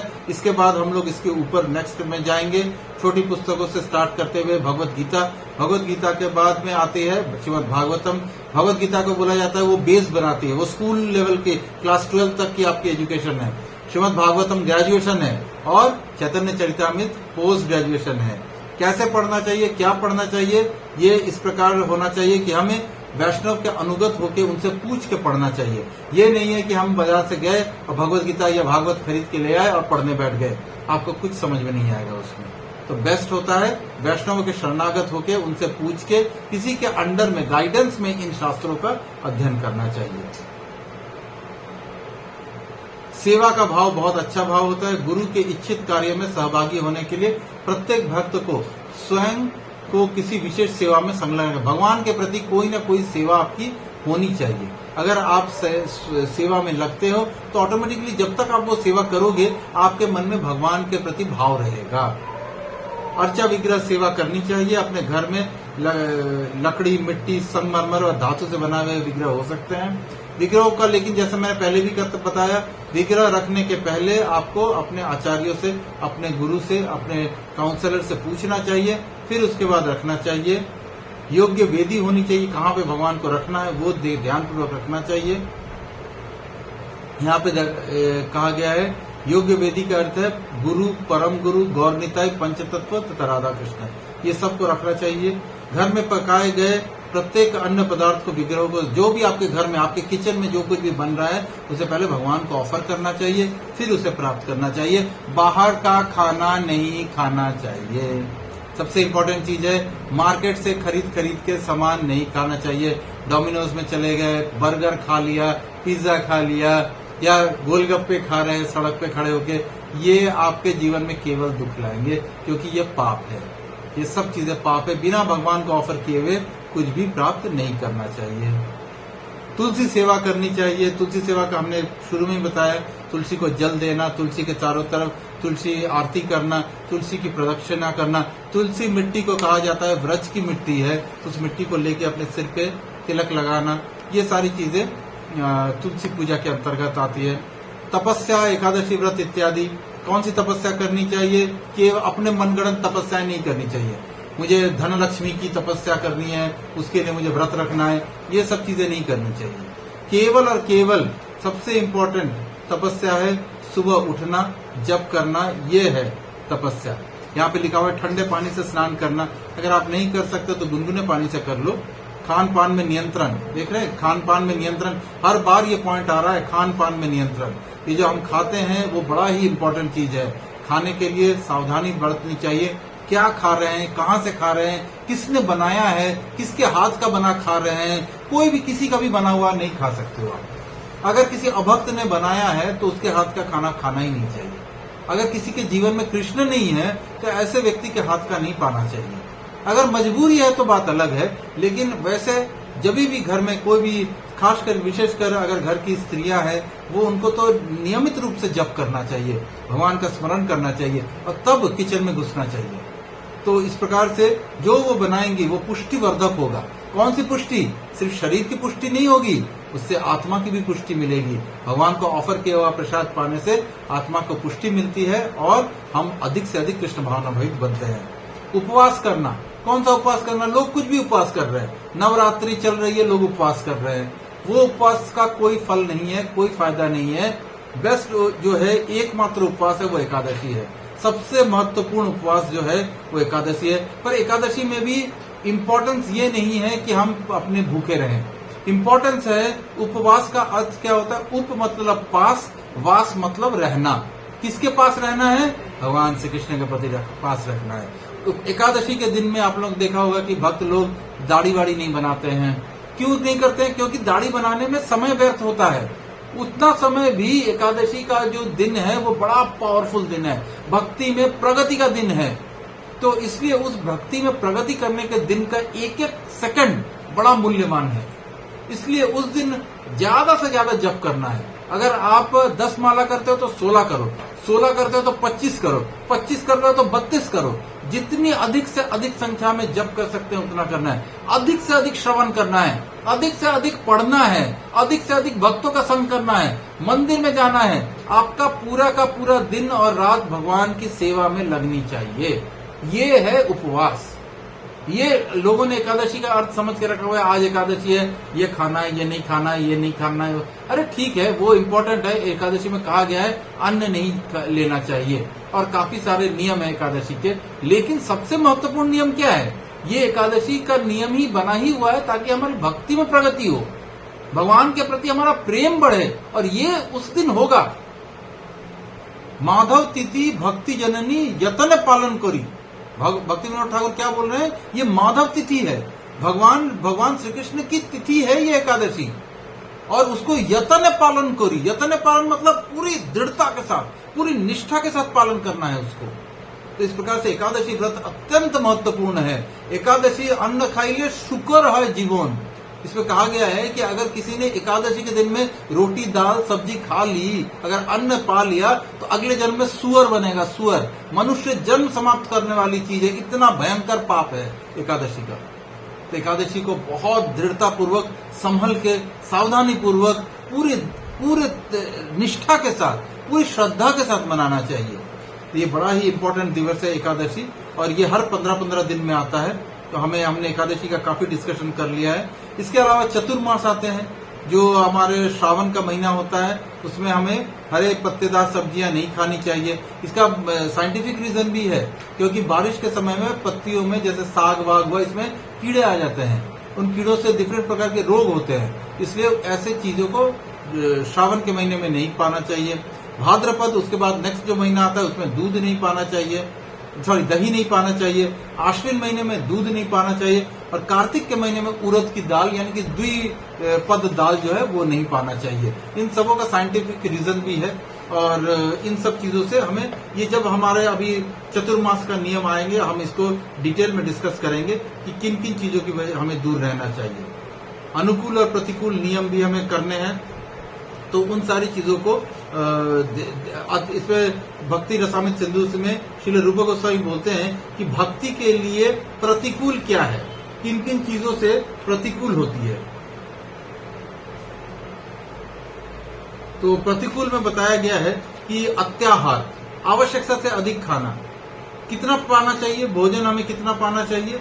आयुर्वेद भी बोलता है कि भोजन हमें 1/4 तक पाना चाहिए। पेट की जितनी कैपेसिटी है 1/4 पा लीजिए, बाकी 1/4 जो है वो आप पानी पी लीजिए। तो हाफ पोर्शन आपका जो पेट है वो खाली रखना चाहिए।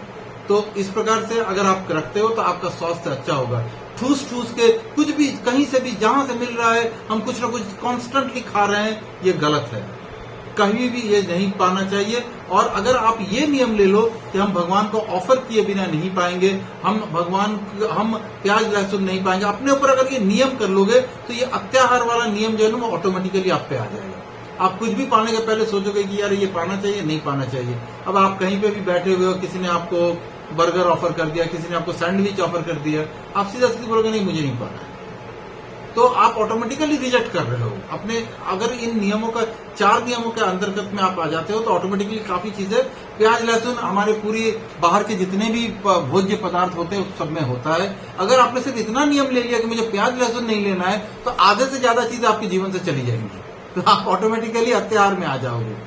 प्रयास, जो भौतिक नश्वर वस्तु मिलनी अत्यंत मुश्किल है, उसके लिए कठिन प्रयत्न करिए। हमने काफी डिस्कस कर लिया, भौतिक वस्तुओं के पीछे भागना जो है वो आपकी भक्ति को कम कर देगा। प्रजल्प, व्यर्थ की बातें करना, ये भी हमने डिस्कस कर लिया। हम पॉलिटिक्स डिस्कस कर रहे हैं, क्रिकेट डिस्कस कर रहे हैं, दुनिया में कहाँ पे लड़ाई चल रही है वो डिस्कस कर रहे हैं। ये सारी चीजें प्रजल्प के अंदर में आती है। भगवान के अलावा कुछ भी डिस्कशन है वो प्रजल्प है।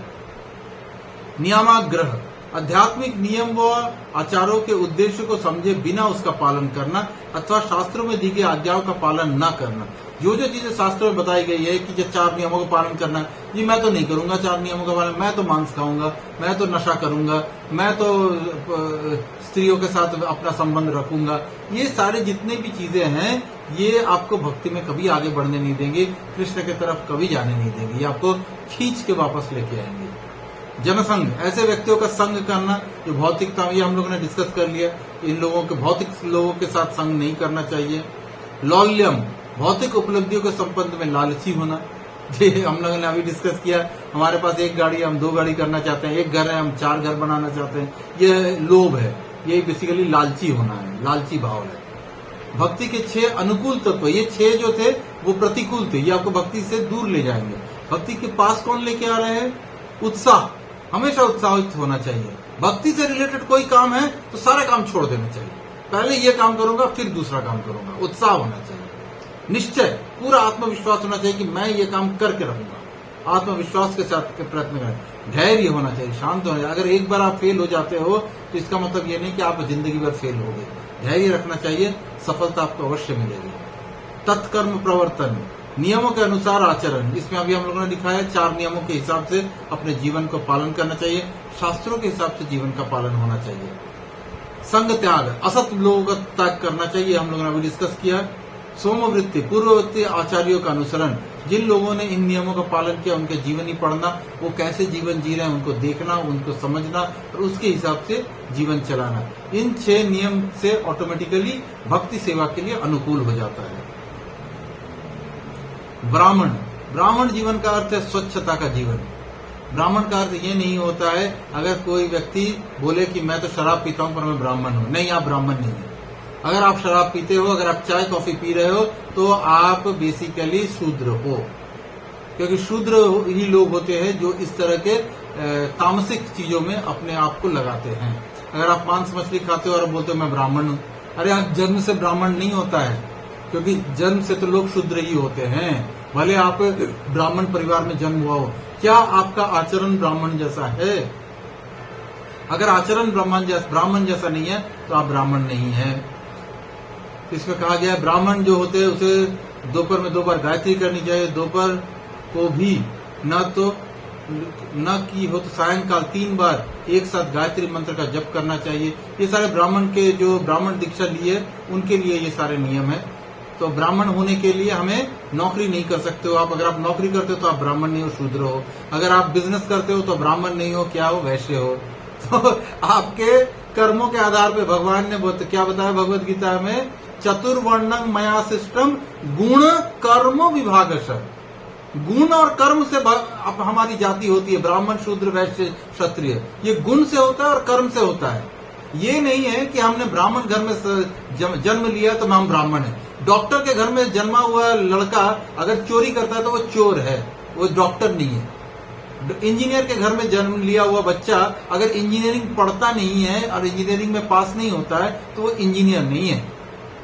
तो इसीलिए ठीक उसी प्रकार ब्राह्मण के घर में जन्मा हुआ कोई संतान, कोई व्यक्ति खुद को ब्राह्मण तब तक नहीं बोल सकता जब तक उसमें ब्राह्मणत्व के गुण नहीं है। अगर वो नौकरी कर रहा है, बिजनेस कर रहा है तो किस बात का ब्राह्मण है? ब्राह्मण का ये कर्म नहीं है। ब्राह्मण का कभी भी ये कर्म नहीं है कि वो हाथ में बंदूक लेके वो लड़ने के लिए चला जाए, ये क्षत्रिय का काम है। पठन पाठन यजन याजन दान प्रतिग्रह, ये 6 लक्षण है ब्राह्मण के, ये कर्म है ब्राह्मण के। पढ़ेगा, पढ़ाएगा, पूजा करेगा, कराएगा, दान लेगा, दान देगा, ये सारे ब्राह्मण के कर्म हैं। अगर ये कर्म नहीं कर रहा है वो, और वो नौकरी कर रहा है और अपना बिजनेस कर रहा है या हाथ में बंदूक लेके बॉर्डर पे लड़ने चला जा रहा है या मारपीट कर या पुलिस में नौकरी करता है तो वो ब्राह्मण नहीं है। वो भले ही और कोई भी वर्ण का हो लेकिन ब्राह्मण तो कभी नहीं कहलाएगा। तो इस प्रकार से यहाँ ब्राह्मण का बड़ा इंपॉर्टेंस है। समय का महत्व रखना चाहिए, किस प्रकार से हमें समय व्यर्थ नहीं गंवाना चाहिए। एक एक सेकंड जो हमें मिला हुआ है भगवान की देन है, हर एक सांस जो चल रही है वो भगवान की कृपा पे है। तो हमें उस एक क्षण को भी भगवान को भूल के बिताना नहीं चाहिए। हर सांस में हो स्मरण तेरा, ये रखना चाहिए हमें। तो इस प्रकार से हमारा ये चैप्टर अब समाप्त हुआ और अगली है यात्रा। यात्रा हम लोग थोड़ा अवॉइड करेंगे, बाद में हम लोग इसको लेंगे। यात्रा उससे ज्यादा इम्पोर्टेंट एक और ये आती है इसमें, गृहस्थ आश्रम। गृहस्थ आश्रम में क्या नियम है ये हम लोग थोड़ा सा इसको डिस्कस करेंगे। साथ ही ये डिस्कशन होने के बाद हमारे लगभग ये सारा जो बुक है वो समाप्त हो जाता है। गृहस्थ जीवन जो है ये थोड़ा सा लंबा चैप्टर है और हम थोड़ा थोड़ा हर चीज को इसमें टच करेंगे कि समझने का प्रयत्न करेंगे कैसे गृहस्थ जीवन चलाया जाता है। तो अगला जो जीवन ये होगा उसमें हम लोग ये करेंगे।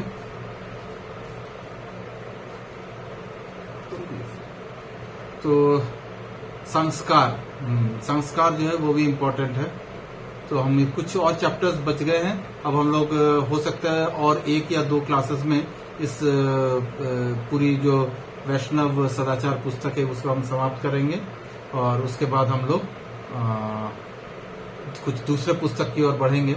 और मैं पहले हिजगेश प्रशांत पुगुन प्रभु जी से पूछ लूंगा कि नेक्स्ट हमारे लिए क्या पुस्तक है, आदेश है उनका, कौन से पुस्तक में हमें पढ़ना चाहिए, अकॉर्डिंगली हम लेंगे। तो अब अभी आप सबों के लिए ओपन है फोरम। अगर आपको कुछ पूछना है, हमने अब तक में जो कुछ डिस्कस किया है उसके विषय में अगर आपके मन में कोई संशय है, कुछ भी सवाल है तो आप पूछ सकते हैं। आप इसमें ये कर सकते हैं।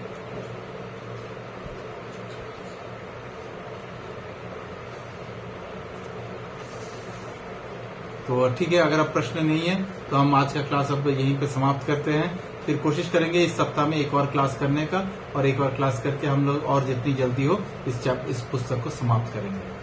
तो अब सभी लोग अपना माइक ऑन कर लीजिए। हम लोग महामंत्र का जप करके इस आज की क्लास को समाप्त करते हैं। हरे कृष्णा कृष्णा कृष्णा हरे हरे, हरे राम राम राम हरे हरे। श्रील प्रभुपाद की जय। हिजगेश प्रशांत पुगुन प्रभु जी की जय। सभी भक्त वृंद की जय। हरे कृष्ण।